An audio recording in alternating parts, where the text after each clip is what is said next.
ខេបងប្អូនមុននឹងហាត់យកពោះខ្ញុំតែងតែវមនឹងពោះអីក៏ដោយត្រូវវមនេះតែបើបងប្អូនហាត់គូហាត់ដៃហាត់ខ្នងអីបានវមនឹងមុនហើយ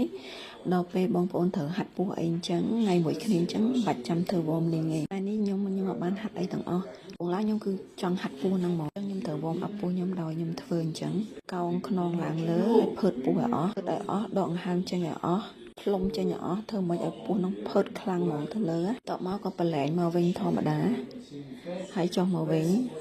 បងប្អូនធ្វើអញ្ចឹង30ដងពេលទៅផើតពោះយើងដកដង្ហើមចេញពេលចុះមកក្រោមយើងបួនដង្ហើមចូលកាន់តែជ្រៅកាន់តែវែងកាន់តែល្អពេលផើតពោះបងប្អូនអាចផើតពោះរយៈពេលយូរជាងពេលប្រឡែងវាល្អជាងដងហើមចេញចូលឲ្យវែងហើយផើតពោះឲ្យបានយូរហើយប្រឡែងវិញមកផ្លែតហើយផើតពោះឲ្យបានយូរទៀតបងប្អូនធ្វើចលនានេះហើយចាំតហាត់ក្បាច់ផ្សេងក្បាច់បងប្អូនដែលធ្លាប់ឃើញខ្ញុំកន្លងមកមិនថាយកពោះខាងលើយកពោះក្រោមយកចាហៀងអីខ្ញុំតែងតែប្រាប់ក្នុងវីដេអូមួយបងប្អូនធ្វើអាហ្នឹងហើយ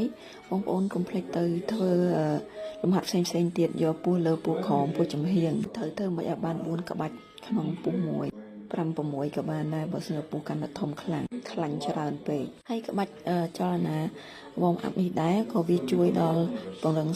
ខាងក្នុងដុំខាងក្នុងនិងបាពោះខាងក្រោមបានល្អសម្រាប់អ្នកណាគាត់ថាអូគាត់ញ៉ាំបន្តិចឯងក្បាលពោះប៉ោងញ៉ាំបន្តិចក្បាលពោះប៉ោងអាហ្នឹងហើយអាសាធ្វើអាហ្នឹងទៅវាអត់សូវមានក្បាលពោះប៉ោងខ្ញុំក៏ធ្វើដែរ